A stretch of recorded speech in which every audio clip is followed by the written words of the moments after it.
Salut, c'est Cyril de Web de Fou, j'espère que tu vas bien. Aujourd'hui on se retrouve pour un nouveau podcast pour voir ensemble comment tu vas pouvoir augmenter ta performance en email. Tous tes emails peuvent te faire gagner beaucoup plus et je vais t'expliquer comment aujourd'hui dans ce podcast. Avant ça, tu connais le truc ? Tu cliques sur le bouton s'abonner, tu vas dans la description, il y a un lien, ça s'appelle rejoins mes contacts privés, tu cliques dessus, tu mets ton email et tous les matins tu reçois un podcast à forte valeur ajoutée avec des informations qui vont changer ta vie et ton business, crois-moi. Ok ? Avant d'y aller, j'ai créé un groupe Telegram, t'as le lien également dans la description, c'est le groupe Telegram et il y a le lien à côté, tu cliques dessus, ça va t'ouvrir Telegram, etc. Tu l'installes si c'est pas déjà fait, tu vas voir, c'est génial, c'est vraiment un outil génial. Dessus, il y a un peu la communauté, donc je vais un peu te partager tous les jours des infos, des news, des photos à Dubaï, un peu ma vie tout simplement, mais également mes business, je te partage vraiment des infos un peu personnelles que je peux pas te partager justement sur les podcasts. Donc vraiment, je t'invite à cliquer dessus. Allez, vas-y, clique et puis en avant pour le podcast. Pour augmenter sa performance en email, les gens se posent pas forcément les bonnes questions. Les gens regardent les statistiques email comme ils gèrent de la pub, c'est-à-dire est-ce que ce mail a bien marché, est-ce qu'il a bien cliqué, est-ce que cet objet expéditeur a bien ouvert, est-ce que machin, tout ça. Enfin, tu vois, oui, ça a marché, moins bien marché, aujourd'hui c'est en dessous, etc. La plupart oublient également le bon sens du sujet, c'est-à-dire que les gens, par exemple, à 10h30 du mat, ils ouvrent pas, tu vois. Et c'est bête, mais ils ouvrent pas, c'est-à-dire que ils travaillent ou autre, machin. Et on a forcément des meilleures performances, comme sur Facebook en fait, entre 5h et 21h, entre 17h et 21h. Le truc, c'est qu'il y a une deuxième chose que les gens oublient, c'est tout ce qui est les splits, enfin les segmentations par device. C'est-à-dire qu'on oublie qu'il y a des gens qui reçoivent tes news par email en ouvrant sur leur boîte mail, sur leur mobile.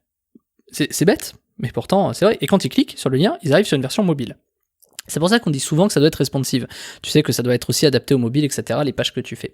Le truc, c'est que quand bien même tu fais ça, les gens oublient que même le trafic mobile, donc c'est-à-dire que le email par mobile, par exemple, n'a pas la même qualité que le trafic par ordinateur desktop, quoi. Pourquoi ? Parce que sur mobile, est-ce que tu as un iPhone? Est-ce que tu as un Android? Est-ce que tu as un Huawei? Est-ce que tu as un LG? Est-ce que tu as un Motorola? Je ne sais même plus si ça existe Motorola. Tu vois, est-ce que tu as quels sont les devices que tu as? Alors, ça paraît rien dit comme ça. Oui, la plupart, 80% de l'audience, ça va être de l'Android, du machin et tout ça. Enfin, de l'Apple. OK, mais que deviennent les 20% qui personne ne pense, tu vois. Là, il y a des grosses niches à aller chercher. Il y a des très très grosses niches à aller chercher. Parce que les gens, les sites sont pas adaptés, on s'en rend pas compte, etc., etc. Puis pareil, tu vois, des fois, tu as des problèmes de paiement en fonction des types de navigateurs, tu vois, entre Google, Safari, enfin, t'imagines toute cette guerre et tout, Mozilla, machin, etc.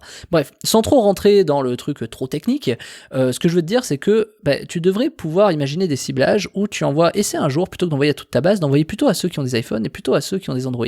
Et finalement, tu vas te rendre compte que en allant jusqu'à chercher la performance jusque-là, ça paraît fou, tu vas te rendre compte qu'en fait, comme d'hab, 80% de ton chiffre d'affaires va dépendre de 20% de type de trucs. Par exemple, tu vas peut-être avoir l'essentiel des gens qui achètent sur mobile à travers iPhone. Ça paraît bête, mais ça veut dire que du coup, tu dois dédier des choses comme ça.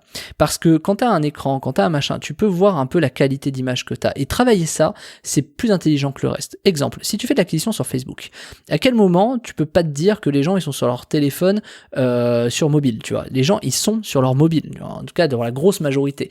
La plupart sont sur leur ordinateur, bien sûr.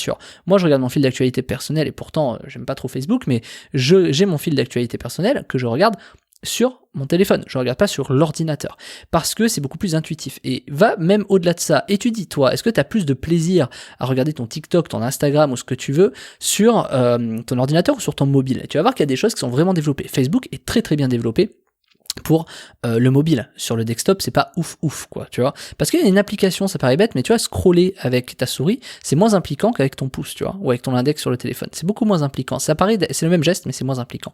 Pourquoi je te dis ça? Parce qu'il faut que tu travailles des ciblages de cette sorte-là, mais il n'y a pas que ça, je te donne des idées comme ça, il y a plein de choses, il y a énormément de choses, ça se trouve, la plupart de ton audience est en Amérique, tu vois, j'en sais rien, tu vois, il y a des trucs comme ça, il faut peut-être un peu faire attention à tout ça, donc c'est important de savoir d'où viennent ces gens-là, mais également, le segmentation, et je le dirai jamais assez si tu m'écoutes depuis longtemps, la segmentation comportementale, c'est-à-dire tout ce qui est quels sont les comportements, où est-ce que les gens ont cliqué, combien de temps ils ont ouvert l'email, en combien de temps, c'est-à-dire à quel moment ils l'ont reçu, à quel moment ils l'ont ouvert, à quel moment ils ont cliqué. Et ça paraît bête, mais ça paraît tellement bête.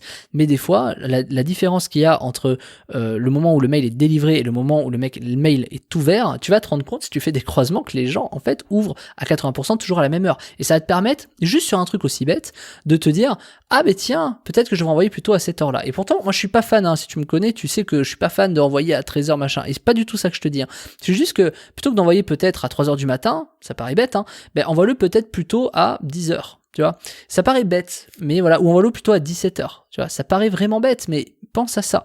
Tu vois, moi j'envoie mes mails de vente par exemple le dimanche soir entre 6h heure française et 7h heure française. Pourquoi ? Parce que je sais que le temps que ça délivre dans l'heure, t'as les gens qui vont le recevoir à peu près à 7h, 7h15, 7h30, et que c'est l'heure entre 7h et 8h. J'avais un ami qui me disait ça, je sais que je peux t'appeler entre 7 et 8h, c'est l'heure où en fait il y a toujours rien, quoi. C'est-à-dire tu prépares la bouffe, tu machin, t'as toujours un peu de temps en fait, pas à perdre, mais t'as un peu de temps. Alors c'est pas le cas de tout le monde, attention bien sûr, mais c'est toujours là où tu vois ça fonctionne bien.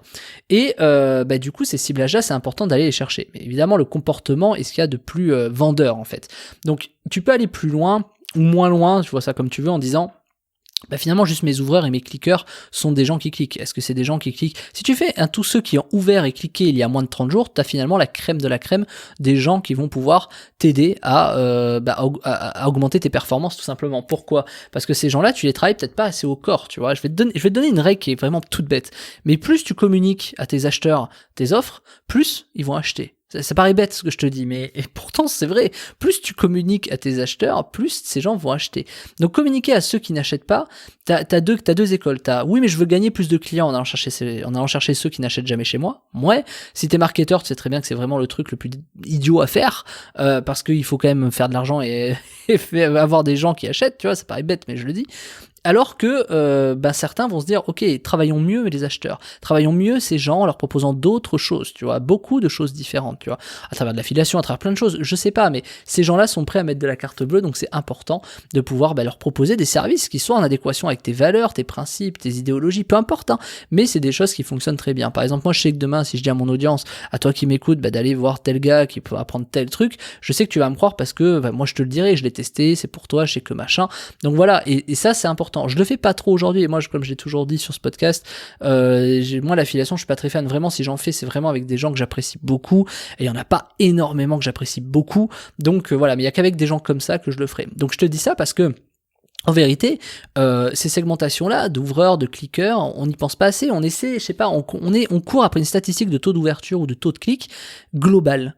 Mais juste, pose-toi la question à l'envers. Prends tous tes acheteurs et regarde leur taux d'ouverture et leur taux de clic. Tu vas voir qu'il va être 3 fois supérieur à ta moyenne. Donc pourquoi finalement tu ne travailles pas, pourquoi tu les segmenterais pas en disant, je vais envoyer justement à eux, à mes acheteurs et mes clients, un mail particulier, et à mes prospects, etc., je vais envoyer le même type de mail, mais en changeant 2-3 choses.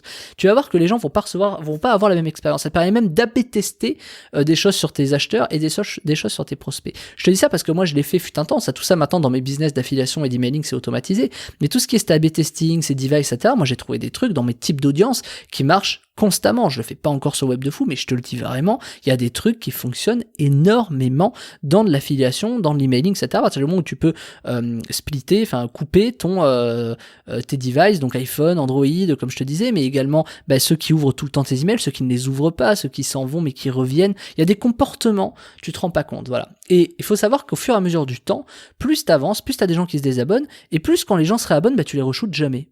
C'est bête, hein, mais tu les re-shootes jamais. C'est-à-dire que, tu vois, des fois, il y a des mecs qui se désabonnent, qui reviennent depuis un autre biais, et qui se disent, ah ouais, mais c'est vrai que je m'étais désabonné parce que ça me plaisait pas au moment où j'y étais, ce qu'il faisait. Tu vois, moi, imagine, t'as un mec qui arrive la semaine dernière sur ma formation, comment déceler une arnaque, ou un truc comme ça, il se dit, ouais, pourquoi pas, mais non, je me casse, il revient, il a pas vu, puis ça se trouve, mes autres contenus, etc., il sait pas que peut-être c'est hyper adapté pour lui. Et donc, ce mec s'est désabonné, s'il se réinscrit, ça marchera jamais, tu vois, ça marchera pas. Donc, c'est pareil, ce comportement est hyper intéressant à voir. Alors, quand t'as une petite audience, c'est pas gênant, parce que t'as quand même peu de chance, enfin tu vois, c'est très minime, c'est 1%, mais quand t'as une grosse audience, quand tu commences à avoir 50 000, 80 000, 100 000 emails, t'as peut-être par jour, enfin par semaine, tu perds peut-être, j'ai du mal avec cette phrase, par semaine tu perds peut-être, par mois, pardon, décidément, par mois tu perds peut-être 2000 personnes, tu vois, 2%. Et 2000 personnes, c'est peut-être 200 acheteurs en plus, tu vois. Donc en fait, il faut faire attention à ça, et c'est vraiment un truc sur lequel il faut vraiment faire attention. Alors plus t'envoies à tes acheteurs, sache que mieux c'est. Pourquoi ? Parce que, là je vais le dire un peu plus, mais si t'envoies 3 mails par jour à tes acheteurs, ils vont pas se désabonner, parce qu'ils sont contents, et tu leur fais des trucs, évidemment, il faut que tes mails soient intéressants. Tu leur dis pas, hey, t'as vu, j'ai mangé une pomme, tu vois, évidemment. Mais quand bien même ils diraient oui, tu vois. Mais ces gens-là, il faut que tu les soignes, et il faut que tu arrives à leur envoyer des messages régulièrement. Ils ne se désabonneront pas, tes clients, tes acheteurs. En tout cas, pas les fidèles. Donc, faut pas avoir peur d'envoyer. Et si ce que je te dis est vrai, et ça l'est, et bah, du coup, quand tu fais ça avec tes prospects, tous ceux qui partent, tant mieux. Envoie un max d'emails pour, en fait, trier les gens, dire dégager. Parce que ceux qui restent, c'est ceux qui sont vraiment intéressés. Et eux, c'est ceux qui vont faire augmenter ta délivrabilité et tes performances en email. Tu vas voir que demain, en faisant ça, tu vas faire peut-être 40% d'ouverture. Après, ça va dépendre des emails que tu envoies, etc. Mais bien évidemment, tout ça, tu peux le faire qu'à partir du moment où tu as suivi un process bien précis, un process de chauffe, un process où tu peux construire ta réputation auprès des FAI comme Orange, Gmail, etc. Tu as tout un process que personne ne connaît, ce qu'on appelle un livre blanc, hein, clairement. Il y a vraiment un livre de bonnes pratiques que personne ne connaît en France aujourd'hui, puisque c'est un livre qui est bien caché du monde des gens lambda, j'ai envie de te dire. Et ça, c'est quelque chose que nous, on a appris en 10 ans d'expérience, et je peux t'assurer que depuis qu'on applique ça, nos perfs, ça nous permet d'envoyer des millions d'emails tous les mois en respectant ces règles, hein, qu'on connaît maintenant et qui nous permettent d'avoir des performances qui sont juste extraordinaires au vu des volumes qu'on a. Donc vraiment, je t'invite à prendre cette formation si tu fais de l'emailing de près ou de loin. Elle s'appelle Comment réussir son emailing de masse de zéro. Je t'ai tout mis dedans, le lien est dans la description. Ça s'appelle Comment réussir son emailing de masse de zéro, et je vais t'apprendre tout ce process que moi j'ai mis du temps à apprendre, qui est du premier email, qu'est-ce qu'on doit faire, comment, de quelle façon, quelles sont les bonnes pratiques pour le faire, pourquoi est-ce que dans le temps il faut faire ça plutôt que ça, pourquoi est-ce qu'après tu dois faire ça. Non seulement je te donne les techniques, mais je te les explique, je te donne les astuces que moi j'ai trouvées qui marchent encore, bien sûr, je te montre énormément de choses. En fait, je te dévoile tout simplement tout mon livre blanc que moi j'ai créé, toutes ces astuces qui me permettent aujourd'hui d'exceller sur l'emailing. Donc je t'invite vraiment à l'apprendre, ça s'appelle Comment réussir son emailing de masse de zéro, le lien est dans la description. Je te dis à tout de suite, tu cliques dessus et tu vas avoir la formation disponible juste après la commande. Allez, je te dis à tout de suite de l'autre côté, ciao ciao.